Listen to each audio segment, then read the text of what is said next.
بسم اللہ الرحمن الرحیم۔ السلام علیکم ناظرین، میں ہوں امجد حسین اور آپ دیکھ رہے ہیں میرا فیس بک اور یوٹیوب چینل۔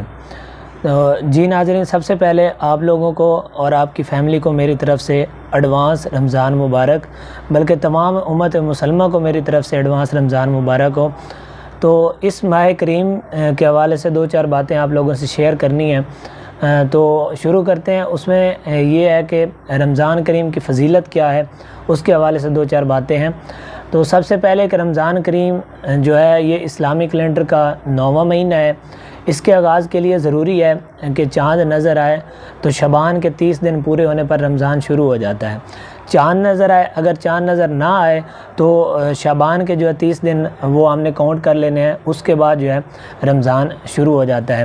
حدیث میں ہے کہ مہینہ 30 دنوں کا ہوتا ہے، یہاں تک کہ چاند دیکھ لو، اگر مطلب جو ہے وہ ابر آلود ہے، بادل وغیرہ ہیں، تو شعبان کے 30 دن جو ہیں ان کی گنتی کر لو، تو اس کے بعد جو ہے رمضان کریم شروع ہو جاتا ہے۔ تو جو رمضان المبارک کا مہینہ ہے، اس میں بارگاہ الہی سے رحمتوں اور برکتوں کی بارش ہوتی ہے۔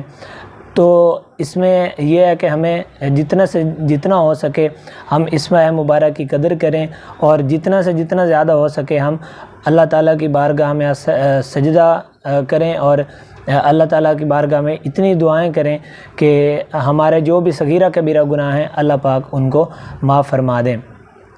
تو اس میں جو ماہ شعبان اعظم کے آخر میں فرمایا گیا تھا کہ رمضان کا مہینہ آ گیا ہے، اس مبارک مہینے میں اللہ تعالیٰ تم لوگوں کو اپنے کرم میں ڈھانپ لیتے ہیں اور اپنی خاص رحمت تم پر نازل فرماتے ہیں، اور تمہاری تمام خطائیں، تمام گناہ معاف کر دیتے ہیں، اور جو بھی دعا آپ کرتے ہیں وہ اللہ تعالیٰ قبول فرماتے ہیں۔ تو سو اللہ تعالیٰ تم کو نیکی کی راہ دکھائے، اور بے شک بد نصیب ہیں وہ لوگ جو اس مہینہ میں اللہ تعالیٰ کی رحمت سے محروم رہ جاتے ہیں۔ یہاں پر حضرت سلمان فارسی کی روایت ہے کہ شعبان کے خطبہ میں حضور اکرم صلی اللہ علیہ وسلم نے ارشاد فرمایا تھا کہ رمضان کے مہینے میں ایک رات ایسی ہے جو 1000 مہینوں سے بڑھ کر ہے۔ اللہ تعالیٰ نے اس مہینے کے روزوں کو فرض کیا ہے، اور اس میں رات کے قیام کو ثواب کی چیز بتایا ہے۔ جو شخص اس مہینے میں نفلی عبادت کرے گا وہ ایسے ہے جیسے رمضان کے علاوہ باقی دنوں میں فرض عبادت کی ہے، اور جو اس مہینے میں فرض ادا کرے گا وہ ایسے ہے جیسے اس نے 70 فرض ادا کیے ہوں۔ تو یہ مہینہ صبر کا ہے، اور صبر کا بدلہ جنت ہے۔ یہ مہینہ لوگوں کے ساتھ غم خواری کرنے کا ہے۔ نبی اکرم صلی اللہ علیہ وسلم نے اس مبارک مہینے کے فضائل اور برکت سے اپنی امت کو آگاہ فرمایا۔ حدیث میں ہے کہ جو کوئی ایمان کے پیش نظر ثواب کی نیت سے رمضان المبارک کے روزے رکھے گا تو اس کے سابقہ گناہ معاف کر دیے جائیں گے۔ ماہ رمضان المبارک کی ایک خصوصیت یہ بھی ہے کہ اس میں جنت کے دروازے کھول دیے جاتے ہیں، اور جہنم کے دروازے بند کر دیے جاتے ہیں، اور شیطان کو بھی قید کر دیا جاتا ہے، اور مسلمانوں کو یہ موقع دیا جاتا ہے کہ وہ اللہ تعالیٰ کی بارگاہ میں آئیں، سر سجدہ سجود ہوں، اپنے گناہوں کا رو دھو کے کفارہ کریں، اور اپنے گناہوں سے معافی طلب کریں۔ حضور اکرم صلی اللہ علیہ وسلم اس ماہ مبارک میں بہت زیادہ صدقہ و خیرات کرتے تھے۔ ہمیں بھی اس مبارک مہینے میں زیادہ سے زیادہ مال اللہ تعالیٰ کی راہ میں صدقہ و خیرات کرنا چاہیے۔ حدیث میں ہے کہ حضور اکرم صلی اللہ علیہ وسلم رمضان کی راتوں کے حصے میں قیام بھی فرمایا کرتے تھے۔ تو پہلے بھی آپ لوگوں کو بتا چکا ہوں کہ اس ماہ مبارک میں ایک عظیم رات ہے، تو اس کے لیے ہمیں اس کا انتظار کرنا چاہیے، بلکہ اس کو تلاش کرنا چاہیے اللہ تعالیٰ کی بارگاہ میں سر سجدہ سجود ہو کر۔ جس نے ایمان کی پیش نظر اللہ سے ثواب لینے کی خاطر رمضان میں قیام کیا، اس کے سابقہ گناہ معاف ہو جاتے ہیں۔ چنانچہ رمضان المبارک کی راتوں کو نماز تراویح کو زندہ رکھا جائے، اور ان راتوں میں اللہ تعالیٰ کا ذکر اور عبادت کی جائے۔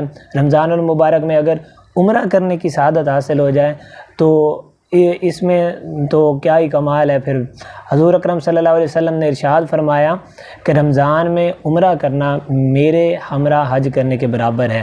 اتنی فضیلت عمرہ کو دی گئی ہے اس ماہ مبارک کے اندر۔ تو رمضان المبارک کے روزے فرض ہیں ہم پر، تو ہمارا مقصد یہی ہے کہ ہم روزے رکھیں، اور روزہ جو ہمارے اوپر فرض کیا گیا ہے اس کا مقصد یہ ہے کہ انسان کے اندر تقوی پیدا کیا جائے، جھوٹ، فریب، دھوکہ، اس کے بعد جو ہے 2 نمبری والے جو بھی کام ہیں ان سے ہمیں بچنے کے لیے یہ جو ماہ مبارک ہمارے اوپر فرض کیا گیا ہے۔ یہاں ارشاد باری تعالیٰ ہے، اے ایمان والو تم پر روزے فرض کیے گئے ہیں جیسے تم سے پہلے لوگوں پر فرض کیے گئے تھے تاکہ تم پرہیزگار بن جاؤ۔ نبی اکرم صلی اللہ علیہ وسلم نے رمضان المبارک کے فرض روزے رکھنے کی بے حد تاکید فرمائی ہے، تو رمضان المبارک کے روزوں کے احترام اور ادب کا تقاضا یہ ہے کہ نہ صرف روزہ رکھا جائے بلکہ ہر اس کام سے بچا جائے جو ہمیں برائی کے راستے کی طرف لے جاتا ہو۔ تو یہاں بات روزے کی جہاں تک ہے تو روزہ صرف اور صرف بھوکے پیاسے رہنے کا نام نہیں ہے، بلکہ ہمارے جو بھی عضو ہیں ہمارے جسم کے ہر ایک چیز کا روزہ ہوتا ہے۔ یہاں تک کہ ہمارے منہ کا روزہ ہے کہ ہم نے منہ سے اس طرح کے الفاظ نہیں نکالنے جس سے روزہ کی بے ادبی ہو۔ ہمارے کانوں کا روزہ ہے کہ ہم نے کوئی بھی اس طرح کی بری باتیں جو ہیں وہ اپنے کانوں سے نہیں سننی۔ ہماری آنکھوں کا بھی روزہ ہوتا ہے کہ ہم نے اپنی آنکھوں سے کوئی بھی بری چیز نہیں دیکھنی۔ تو یہ تمام چیزیں جو ہیں، تمام عضو ہیں، ان سب کا روزہ ہوتا ہے۔